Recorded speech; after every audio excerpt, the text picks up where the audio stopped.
Buenas tardes, compañeros, compañeras. Bienvenidos a la segunda semana de Globalización, Pobreza y Misión Cristiana. Esta semana vamos a enfocar en la historia de la globalización y vamos a enfocar en globalización económica, esta globalización de los últimos 50 años.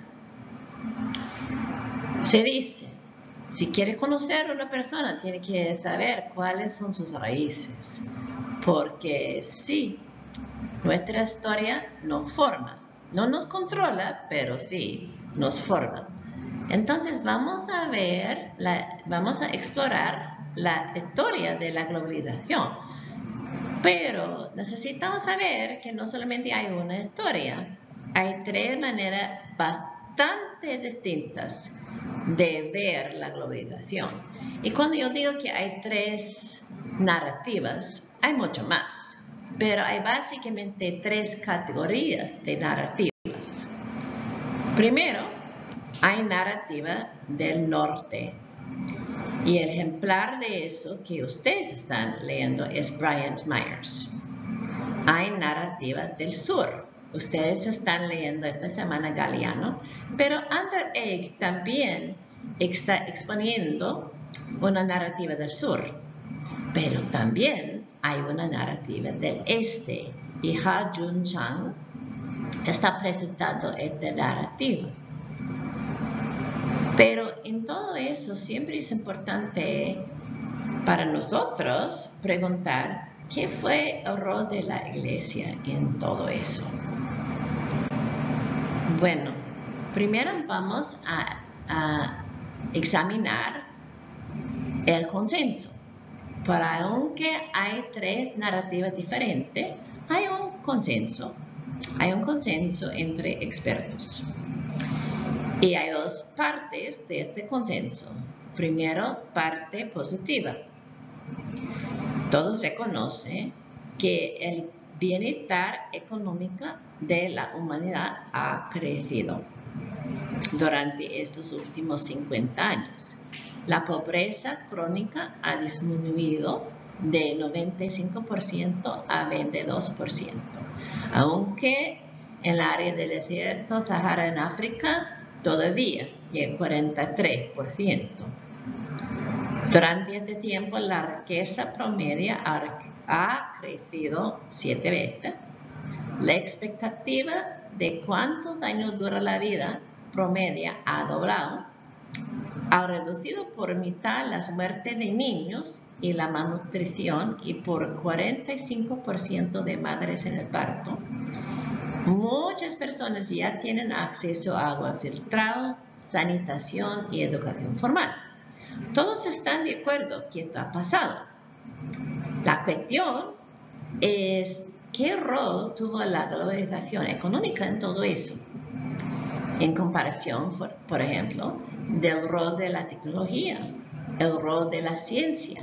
Y la otra cuestión es la relación entre el capital de la globalización y el progreso científico. Algunas personas dicen que el progreso científico nunca hubiera pasado sin capitalismo. Otras personas dicen que pues el gobierno iba a hacer o la sociedad iba a hacer. Entonces ustedes tienen que decidir por sí mismos o no. Pueden quedarse abiertos, ¿no?, a diferentes posibilidades. Pero claro que el bienestar en general de la humanidad ha progresado.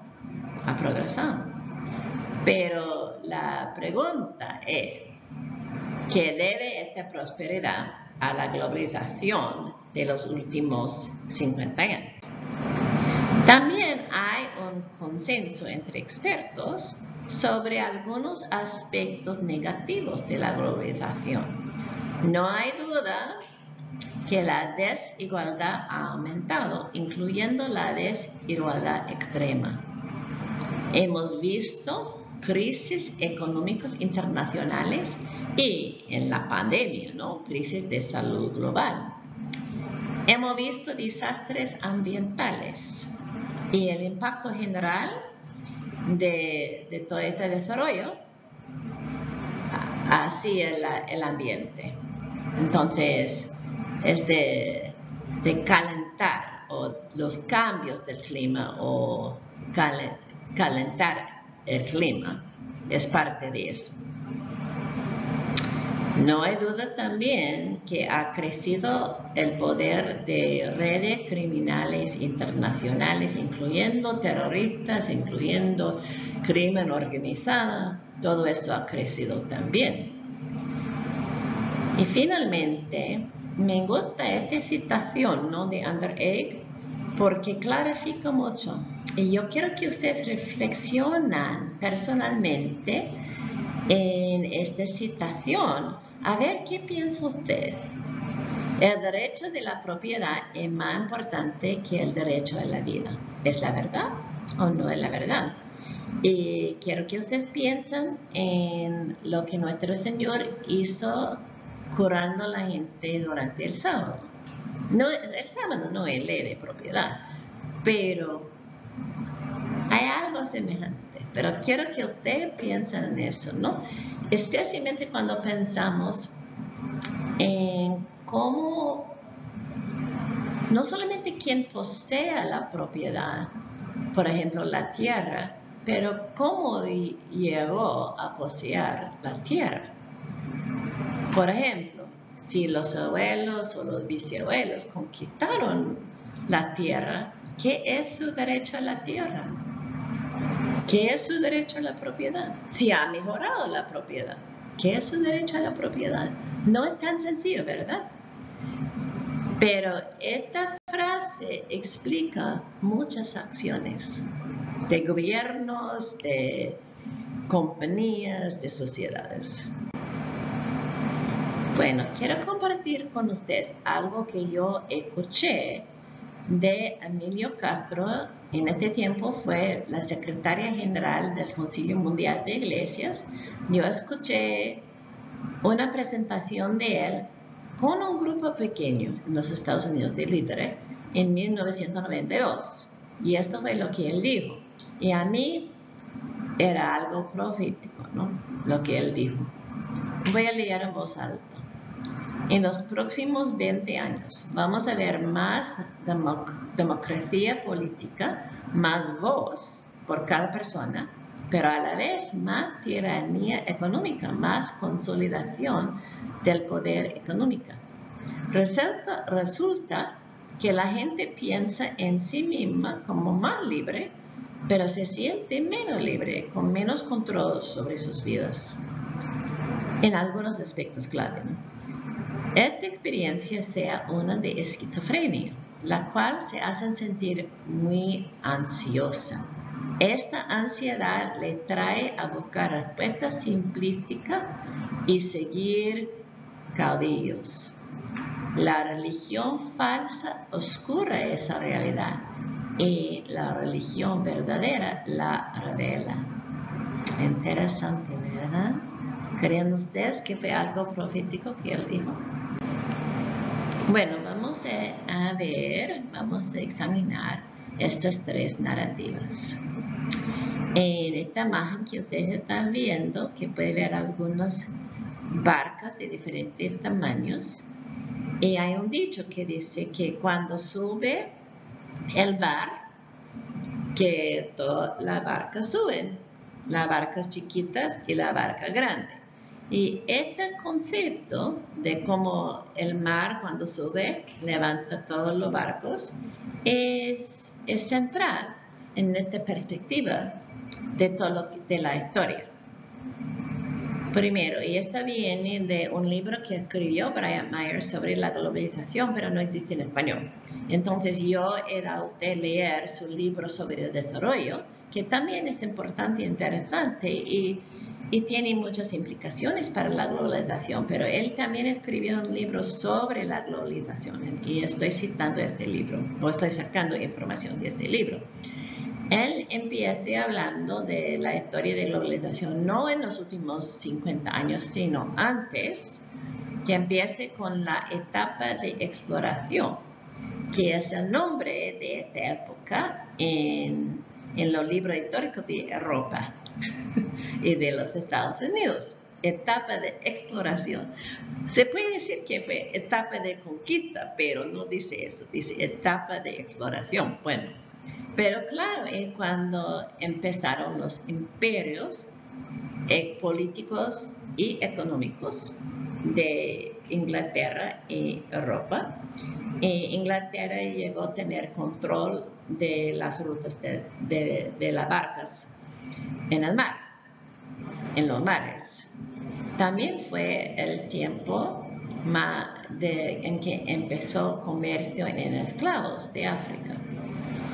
Durante los 1800 pasó la revolución industrial en Inglaterra. En esta revolución industrial es que empezaron a organizar fábricas y fábricas bien organizadas, ¿no? Para tener mucho más eficaz en la producción. Y también empezaron a desarrollar modos de comunicación más eficaces. Y en este tiempo apareció el capitalismo. Dice Bryant Myers que apareció el concepto también de progreso y él dice que esto fue providencial. Eso es algo ¿no? que se puede discutir, que no hubo concepto de progreso, por ejemplo, de los griegos, de los romanos, es algo que podemos discutir, pero dice eso Bryant Myers, que empezó el capitalismo, empezó el concepto de progreso. Y básicamente capitalismo empieza con capital para organizar estas fábricas y pagando un sueldo fijo, fue la primera vez en la historia pagar sueldo fijo al grupo de personas.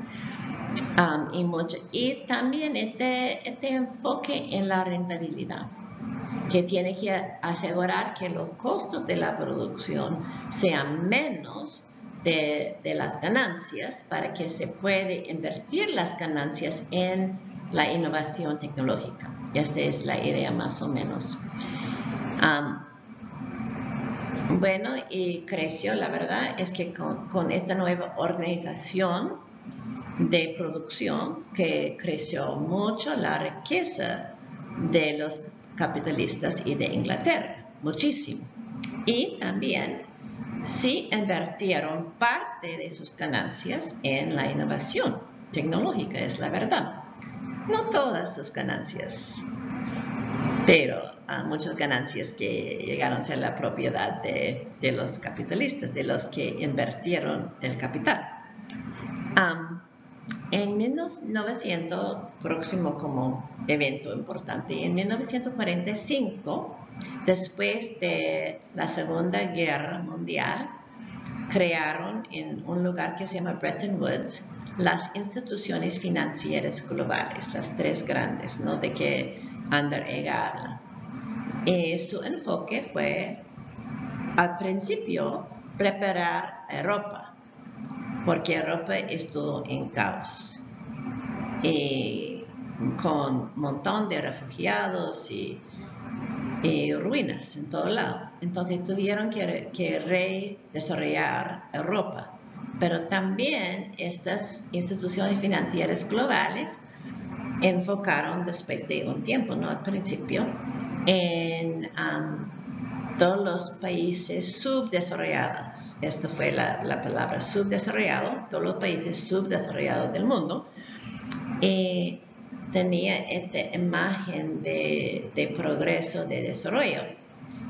Y dijeron que ellos eran sociedades más primitivas y que esas sociedades tuvieron que seguir el ejemplo de los Estados Unidos y de Inglaterra para tener el desarrollo pleno, para alcanzar el desarrollo pleno, y que estas instituciones financieras iban a dar préstamo a todos esos países para que pudieran llegar al desarrollo pleno y al bienestar económico de los Estados Unidos y Europa.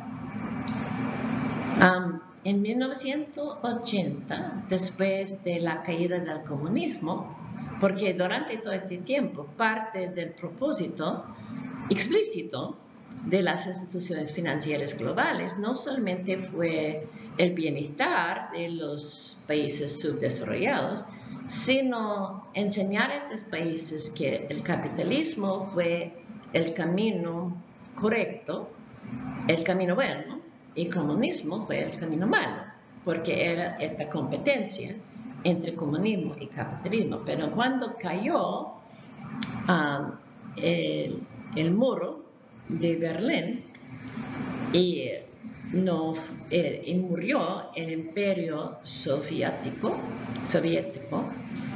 que ya abrió oportunidad para más control de estas instituciones financieras que eran dominados, ¿no?, en este tiempo por los Estados Unidos. Y llegó al consenso de Washington. Y este consenso de Washington creó una fórmula para el desarrollo de los países subdesarrollados. Y esta fórmula tuvo como parte o quizás su aspecto central, que ellos tuvieron que abrir sus mercados completamente a cualquier compañía de Europa, los Estados Unidos, cualquier compañía que quisiera entrar y invertir, que tenían que abrir completamente sus mercados a estas compañías. Y también la otra parte del consenso es que pudieron recibir estas inversiones en forma de préstamos, pero si no podían pagar, o si no podían regresar el dinero con interés, que lo que iba a pasar es que tuvieron que reducir sus servicios de salud y educación para pagar la deuda. Entonces, todo esto estuvo incluido en el consenso de Washington. Fue un consenso sobre el formato de desarrollo de los países subdesarrollados. Cuando Bryant Myers habla de eso, él admite que ha sido algunos problemas con esto, pero todavía él dice que todo el proceso fue providencial, fue de Dios. Pues Global Este. Yo di a ustedes un prefacio a otro libro escrito por Han Jun Chang. Pero Han Jun Chang ha escrito bastantes libros, solo que no están traducidos al español. Entonces, solo pude darles como artículo breve. Pero las obras de Han Jun Chang son muy importantes, muy detalladas, con un montón de evidencia. Y el enfoque en la mentira de las instituciones financieras institucionales y el consenso de Washington. Y lo que él enseña es que la mera es que los Estados Unidos e Inglaterra no siguieron el ejemplo que ellos reclaman que siguieron, que ellos no tenían mercados abiertos cuando estaban desarrollando sus industrias, que ellos tenían todos los instrumentos de la protección de sus industrias infantes hasta que crecieron a un nivel que podían defenderse naturalmente. Entonces, él dijo que tener mercados abiertos nunca fue camino que siguió los países desarrollados.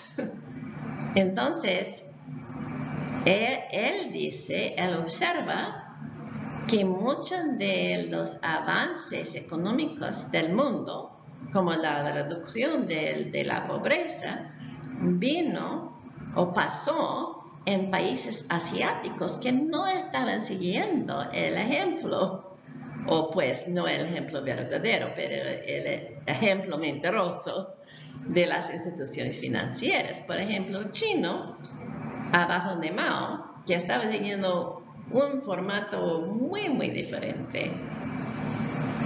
Y 750 millones de personas llegaron a un estatus de bienestar económico mucho, mucho más alto de en el pasado.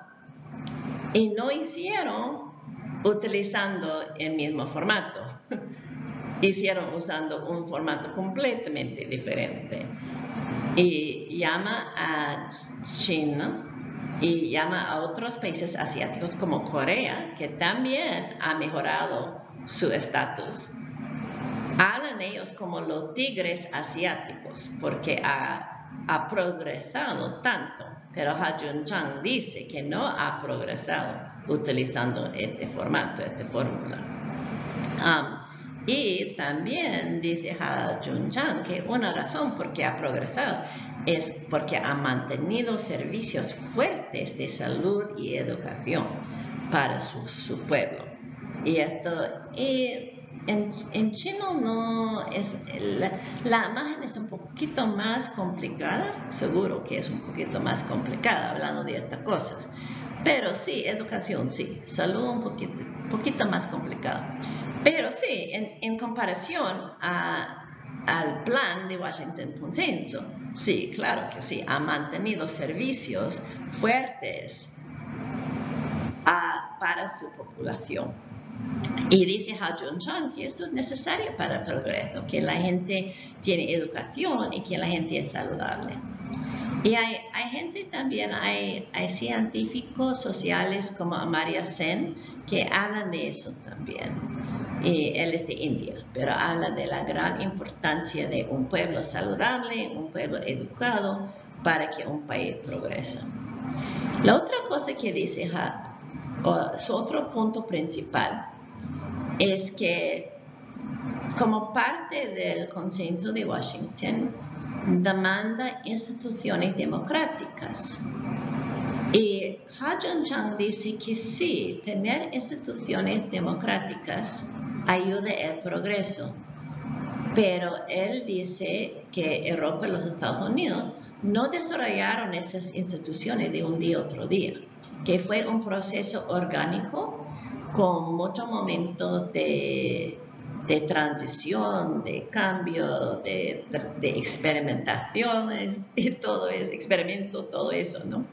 Entonces él dijo que los países del este necesitan tiempo para crear sus propias instituciones democráticas, que son instituciones apropiadas a sus culturas. Estos son los puntos principales de la narrativa del Global Este. Bueno, narrativa del Global Sur. Y ustedes, yo siempre me gusta asignar a Galeano, porque aunque él tiene una perspectiva de la izquierda extrema, tiene mucha evidencia importante y es importante escucharle. Y Andrei también comparte más o menos su perspectiva. Entonces, esta es una perspectiva normal en el Global Sur.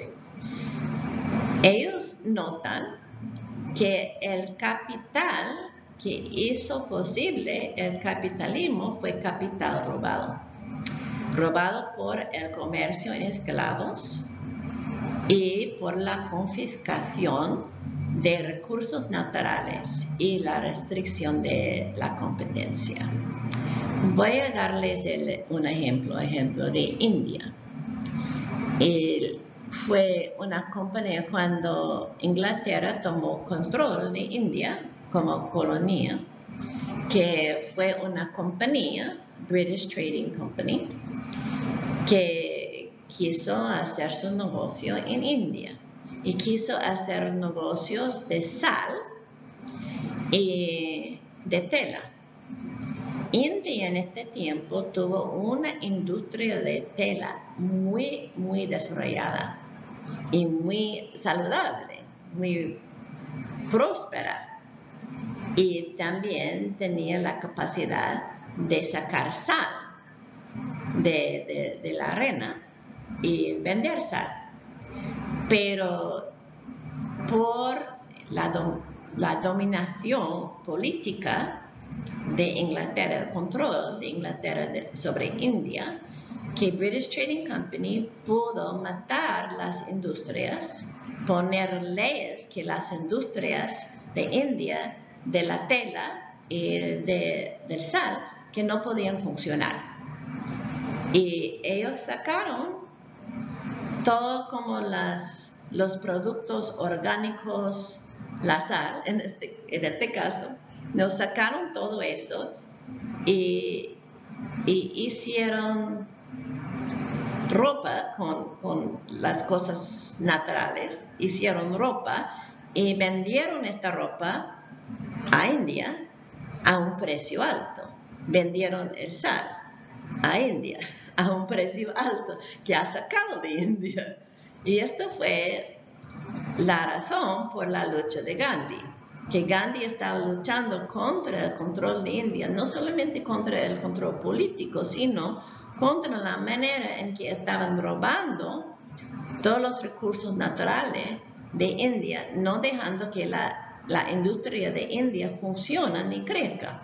Entonces, lo que dice la perspectiva del Global Sur es que cuando hablamos de países desarrollados y países subdesarrollados, que parte de la razón por la diferencia es que los países desarrollados no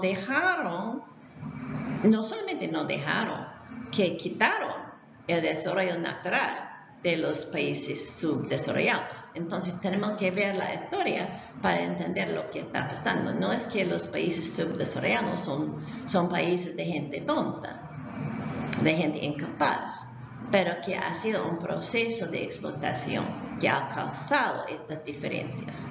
Y que después de la independencia, dice que no seguía de una manera tan obvia, seguía de una manera más sutil, que las políticas, las políticas de los gobiernos que dejaron que esta explotación sigue en la forma de control de la industria de afuera y de políticos marionetas que hacen lo que dicen las compañías de afuera para que estas compañías puedan seguir sacando la riqueza natural o la riqueza orgánica de los países. Y dicen también que esta oferta de préstamos fue un juego, y un juego semejante al negocio de los narcotraficantes, porque estos poderes, Inglaterra, no Europa, pero no tanto en este tiempo, más los Estados Unidos, que los Estados Unidos controló quién eran los jefes políticos de estos países. Escogieron jefes políticos que estaban sirviendo a las compañías, no a su propia gente. Y cuando la gente escogió políticos que lucharon en contra de las compañías, que los Estados Unidos invadió estos países para cambiar el gobierno, y resultó que eran gobiernos de ladrones, de gente que aprovechó de los préstamos para sus propias bolsas en vez de utilizar los préstamos para ayudar a sus pueblos. Y entonces, cuando fue tiempo para pagar la deuda, que no hubo la prosperidad adecuada para pagar la deuda, y tuvieron que pagar la deuda reduciendo los servicios de salud y educación. Y esto no crea una población que puede lograr, que puede avanzar. Y también creó pobreza extrema sin acceso a recursos de salud. Como Gustavo Gutiérrez habló de morir antes de su tiempo, que esto creó una situación en que gente sin acceso a cuidado médico que muere cuando pudiera sobrevivir si hubiera tenido acceso a cuidado médico.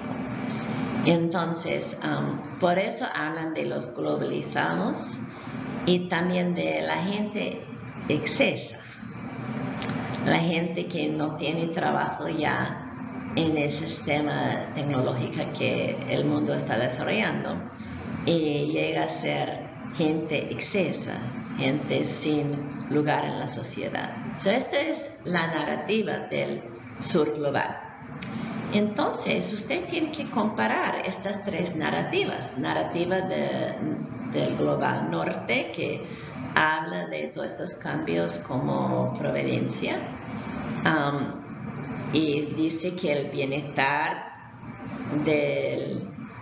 económico del mundo es resultado de la globalización del consenso de Washington. Gente del global este que dice que hay una mentira en todo eso, que hay otra ruta al desarrollo y que ha probado los tigres asiáticos la otra ruta, y gente del sur global que ha dicho que el norte ha robado el sur y que sigue robando y ha creado una situación que es mucho más difícil progresar o casi imposible progresar al nivel o combatir la inigualdad. Bueno, esto no es la historia completa, porque todas estas tres narrativas no notan el rol, especialmente el rol reciente de la sociedad civil. Y la sociedad civil, cuando nosotros usamos esta frase, refiere a organizaciones no lucrativas, incluyendo las iglesias. Cualquier tipo de organización voluntaria es parte de la sociedad civil. Tenemos sociedad civil ahora local, regional, nacional, internacional, y ha tenido gran impacto resistiendo los aspectos malos de la globalización económica, no solamente en las manifestaciones, sino de muchas maneras. Y cuando hablamos del rol de la iglesia, muchas veces los expertos seculares ni hablan del rol de la iglesia, y si hablan del rol de la iglesia, hablan de cómo la iglesia ha apoyado el colonialismo. Y esto es parte de la historia. Pero la iglesia también ha reparado los resultados a veces de la globalización económica. Ha cuidado a los pobres, ¿no? Y no solamente ha cuidado con servicios asistenciales, pero ha cuidado con desarrollo de las comunidades. Hay organizaciones de desarrollo comunitario como Visión Mundial, como Tear Fund, como otras organizaciones cristianas que han hecho gran diferencia en las vidas de la gente. Y nosotros sabemos eso, ¿verdad? Aunque no aparece mucho en la literatura, ni solamente en la narrativa de Brian Myers, pero en las otras narrativas ni ve, pero sí ha existido, existe. Pero no solamente las iglesias, claro, ¿no? Que como todas las organizaciones no lucrativas, hay una red internacional que ha reparado algunos de los resultados de la globalización, están reparando todo el tiempo, pero también ha resistido, ha luchado en contra. Y ha impactado por medio de las Naciones Unidas también, y vamos a hablar más en semana 4 sobre el rol de las Naciones Unidas, porque es muy interesante y muy importante que sabemos. Hay algo que he hecho de las Naciones Unidas, que se llama las metas de desarrollo sostenible, pero crearon estas metas con la ayuda de esta red de organizaciones de la sociedad civil en todo el mundo. Entonces, no solamente fue producto de las Naciones Unidas, sino con mucha influencia y actividad de esta red de la sociedad civil. Y podemos decir que las instituciones financieras grandísimas internacionales han cambiado algunas de sus prácticas de maneras significantes, importantes, por medio de la actividad de la sociedad civil. Y podemos platicar más de eso también, porque es importante no solamente ver lo que pasó en el siglo XX, en estos últimos 50 años, pero también esos últimos 20 años después de las metas de desarrollo sostenible, y que se han hecho diferente los gobiernos y las instituciones financieras internacionales, pero también lo que sigue pasando. Tenemos que ver con mucha transparencia, honestidad, estas narrativas cómo aplican no solamente a la historia en el siglo XX o antes, pero al siglo XXI. Gracias, hermanos.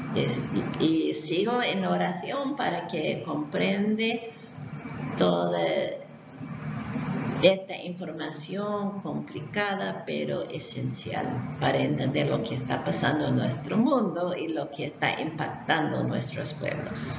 Amén.